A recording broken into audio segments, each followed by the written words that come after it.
Baik, selamat sore. Assalamualaikum warahmatullahi wabarakatuh. Salam sejahtera bagi kita semua. Salam, Om Swastiastu, Namo Buddhaya, dan salam kebajikan. Baiklah, pada sore hari ini saya Agus Supriyono dari S2 Pendidikan Sejarah akan mempresentasikan hasil analisis ontologi, epistemologi, dan aksiologi dalam sebuah jurnal karya ilmiah, serta melihat sebab-musabab pertama dan terakhir di dalam pendekatan filsafat pendidikan. Baik, yang pertama, artikel jurnal ini diambil dari Jurnal Pendidikan Sejarah Indonesia yang sudah Sinta 3. Lalu judulnya itu Pembelajaran Sejarah untuk Generasi Z. Dan penulisnya itu adalah Widayati Rahayu, seorang guru di SMAN 1 Bululawang. Nah, dalam melihat ontologi dari sebuah karya ilmiah, hal yang paling utama adalah apa yang ingin diketahui. Kita mengetahui apa yang ingin diketahui dari karya ilmiah tersebut. Nah, dalam artikel jurnal yang saya analisis di sini, yang ingin diketahui adalah alternatif pembelajaran sejarah yang seperti apa, yang cocok untuk peserta didik generasi Z, serta bagaimana cara mengimbangi kemanfaatan kemajuan teknologi dalam pembelajaran sejarah. Selanjutnya, dasar-dasar ontologi yang perlu diperhatikan dalam sebuah karya ilmiah yaitu tentang memenuhi dasar keterjangkauan atau pengalaman penulis. Nah, dikarenakan dalam penulisan artikel jurnal ini, penulis juga berprofesi sebagai seorang guru mata pelajaran sejarah di sekolah tersebut, sehingga tahu apa yang dibutuhkan dan apa yang terjadi di lapangan, serta membutuhkan hal apa saja dalam proses pembelajaran. Jadi secara keterjangkauan dan pengalaman sudah bisa dipastikan sesuai dengan kebutuhan di lapangan. Lalu sifat dan fakta empirisnya.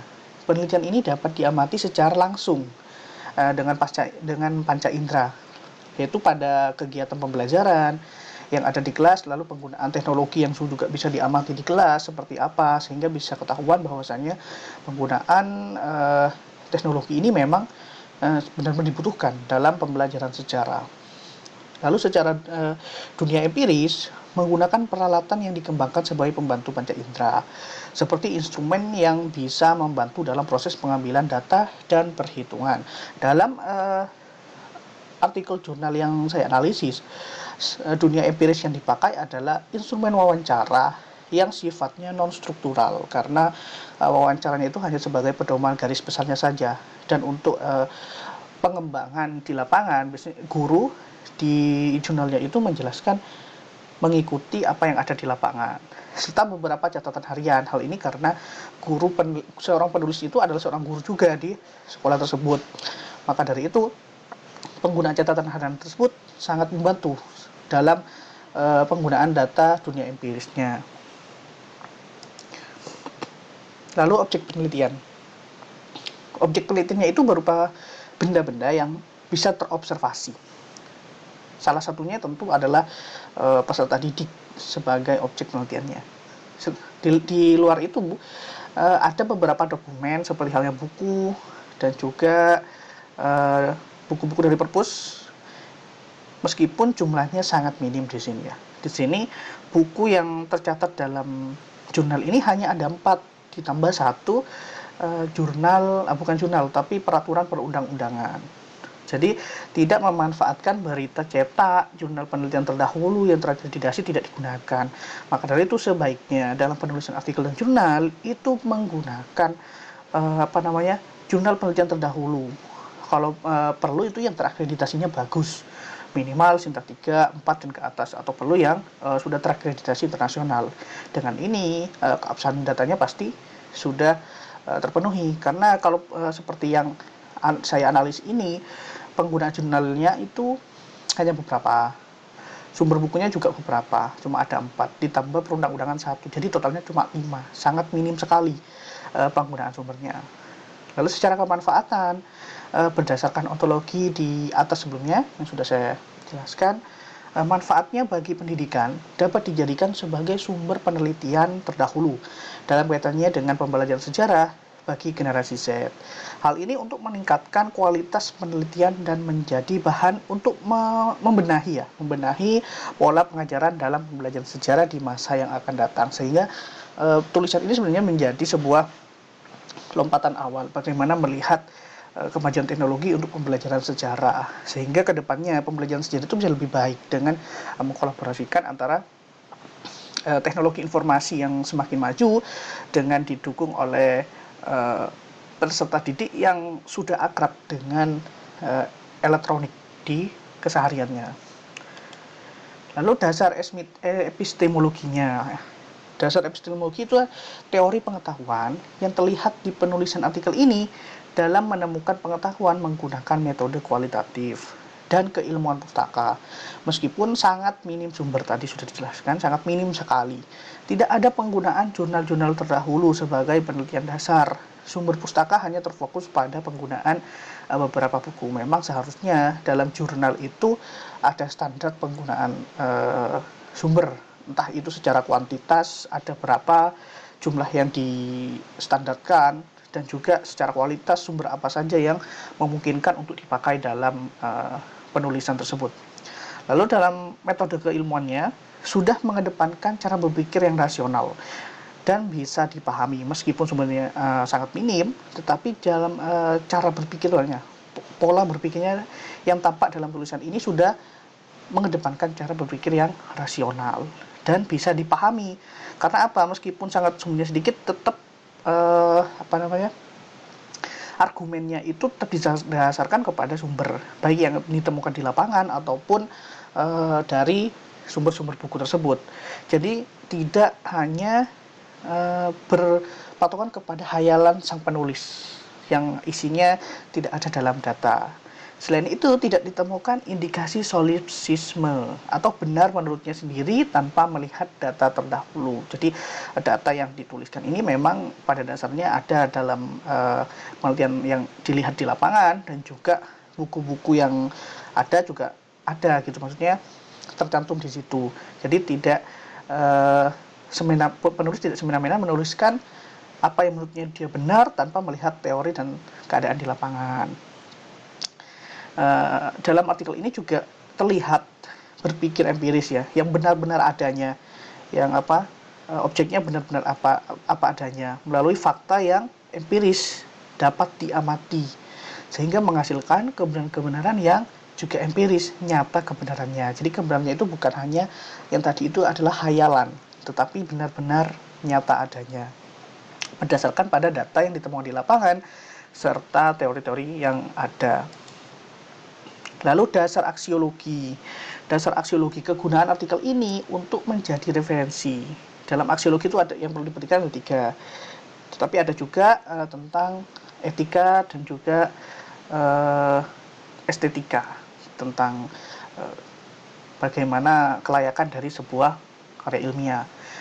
Dari kegunaan ini, artikel ini menjadi sebuah referensi, khususnya bagi guru dan pemangku kebijakan untuk proses peningkatan mutu pendidikan hasilnya. Jadi dari hasil ini bisa dilihat kegunaannya seperti apa yang harus ditingkatkan dalam pembelajaran sejarah, apa yang harus dibenahi dalam penggunaan IT dan sebagainya. Lalu secara kebenaran, setelah membaca data yang dipaparkan menunjukkan kebenaran dan kesesuaian antara teori, yaitu tentang kemajuan dan kebutuhan informasi teknologi. Jadi dalam artikel juga dijelaskan kemajuan seperti apa yang sudah ada dalam lingkungan masyarakat peserta didik, serta kebutuhan seperti apa yang ada dalam pembelajaran. Dan fakta empirisnya hanya saja kurang tajam, karena balik lagi ke minimnya sumber, karena memang proses heuristik dalam pengambilan sumber itu sangat penting dalam penulisan karya ilmiah, karena jika sumber yang digunakan dan juga data yang digunakan itu tidak kuat, maka keabsahannya akan dipertanyakan di sini. Karena tulisan ini sangat minim sumber, maka keabsahannya itu masih kurang tajam. Lalu netralitas penulis. Terlihat dalam penulisan ini, penulis secara tidak langsung masih mengungkapkan sisi negatif bahwasanya pembelajaran sejarah pada sekolah tersebut membosankan dan sebagainya. Nah, tetapi penulis juga mengungkapkan di sini tentang gagasan tentang bagaimana sih upaya dalam peningkatan mutu pembelajaran sejarah bagi generasi Z. Jadi tidak hanya hal-hal yang positif saja diungkapkan dalam artikel ini, tetapi sifat negatif dari sekolah yang menganggap pembelajaran sejarah membosankan di sekolah tersebut itu juga ditentukan. Jadi tidak hanya bagus-bagusnya saja. Dari inilah netralitas dari penulis bisa terlihat. Selanjutnya adalah melihat sebab musabab pertama dan terakhir dalam karya ilmiah.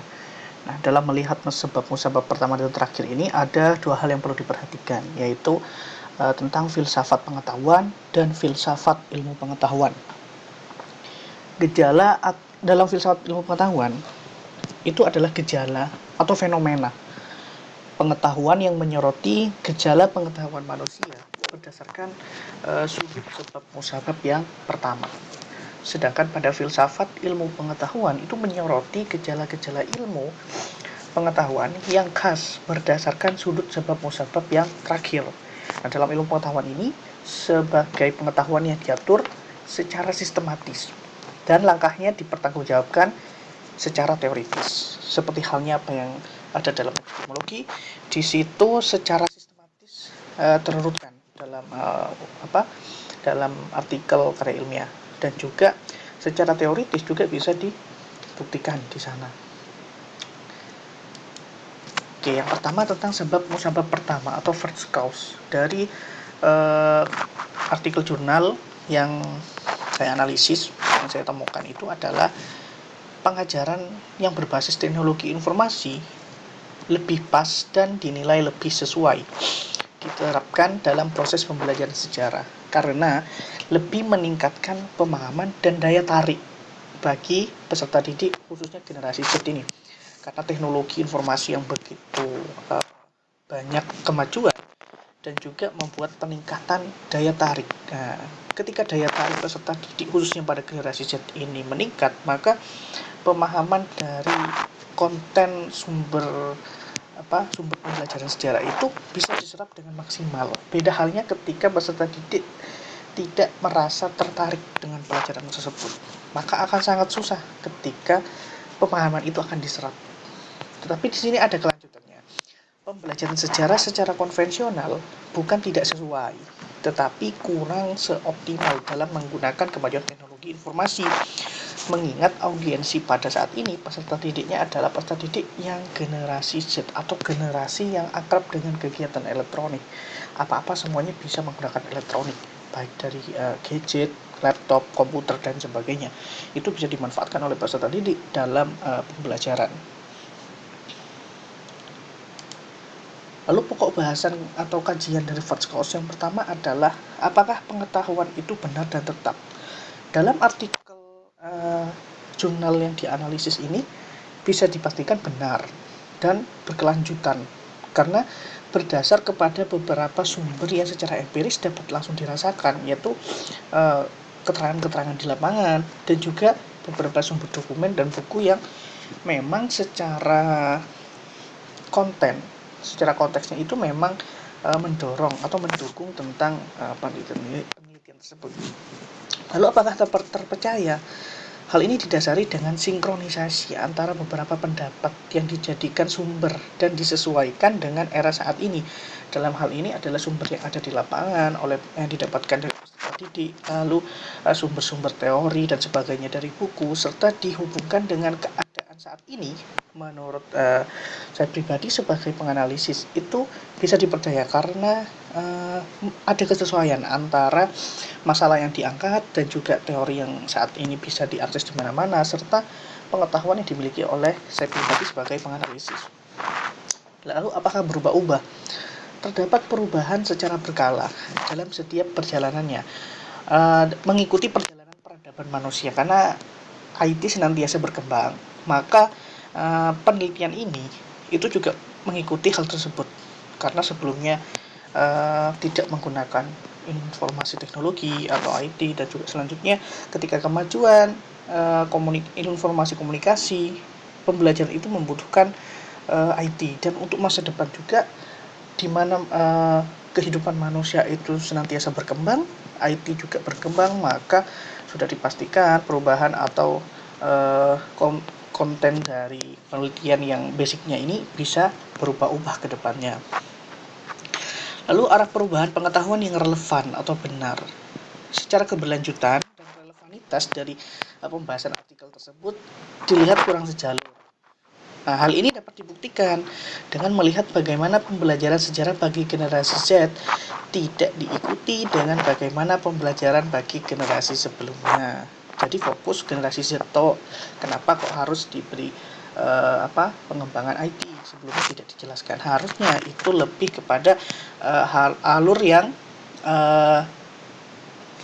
dari belakang, dari sebelumnya, dari sebelum generasi Z itu apa yang terjadi. Lalu ketika kemajuan IT, kemajuan teknologi informasi itu perubahannya seperti apa. Nah, itu bisa harusnya bisa dijelaskan di artikel tersebut, tetapi di artikel ini tidak ada melihat tentang pembelajaran sebelumnya itu seperti apa, gambarnya tidak ada. Lalu hanya pada pembelajaran sejarah selanjutnya yang hanya memungkinkan terjadinya seperti apa itu hanya dijelaskan seperti itu, tidak diberikan keterangan jelas. Seharusnya juga diterangkan pada zaman dulu seperti apa, lalu saat ini kejadiannya seperti halnya yang sudah dijelaskan dalam artikel ini, lalu kedepannya kemungkinannya seperti apa, seperti itu. Nah, untuk gejala perubahannya benar akan tetapi kurang meyakinkan karena sumbernya balik lagi penggunaan sumber yang sangat minim. Perubahannya benar, ada kemungkinan berkembang seperti halnya poin sebelumnya yang berubah-ubah, IT senantiasa berkembang. Itu ada gejala perubahan yang benar di situ, tetapi memang tidak begitu meyakinkan penjelasannya di situ. Banyak sekali bisa dipatahkan tentang bagaimana kemajuan teknologi yang akan datang, tidak diimbangi dengan sumber tentang kemajuan teknologi informasi, seperti itu.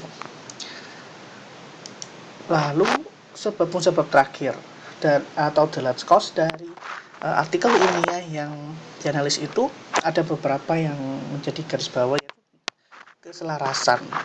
Pemanfaatan teknologi informasi dalam pembelajaran sejarah bagi generasi Z didorong dengan paparan teori kemajuan teknologi yang berkembang secara dinamis di sekitar lingkungan peserta didik.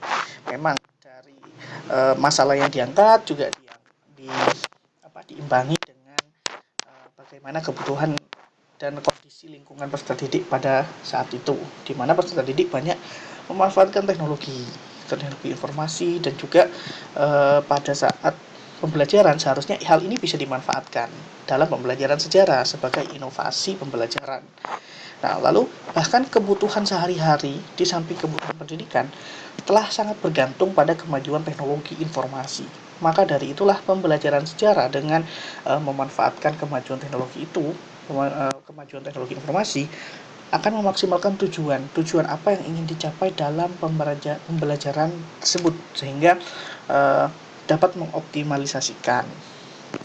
Pada akhirnya sebab musabab terdalam secara material artikel ini adalah pengoptimalan pembelajaran sejarah bagi generasi Z dengan mengintegrasikan kemajuan teknologi komunikasi informasi dengan muatan konten pembelajaran yang ada dalam pembelajaran sejarah, sehingga penyampaian dan daya serap dari peserta didik ini bisa optimal. Penyampaiannya juga bagus dan juga yang diterima oleh peserta didik juga optimal. Jadi tidak setengah-setengah dengan memanfaatkan kemajuan teknologi informasi ini. Nah, pokok bahasan dalam last course yang perlu diperhatikan juga adalah penggunaan metode pustaka sebagai langkah dalam epistemologi menggambarkan adanya poin kebenaran dalam memperoleh sebuah sumber. Di sini dalam memperoleh kebenaran, penulis di sini menggunakan kajian pustaka, di mana beberapa buku dan peraturan perundang-undangan dipakai dalam memanfaatkan atau menguatkan kebenaran tersebut. Tetapi balik lagi, kuantitasnya ini, ketika kualitas dan kuantitas sumber itu juga dipertanyakan dalam large course, tetapi secara kualitas beberapa sumber itu memang sudah baik penggunaan bukunya. Beberapa bahkan bukunya itu sudah sering dipakai oleh orang-orang sejarah, seperti halnya bukunya Kunto Wijoyo, Sartono, dan sebagainya. Data penggunaan perundang-undangan yang dinilai secara kualitas sudah empiris.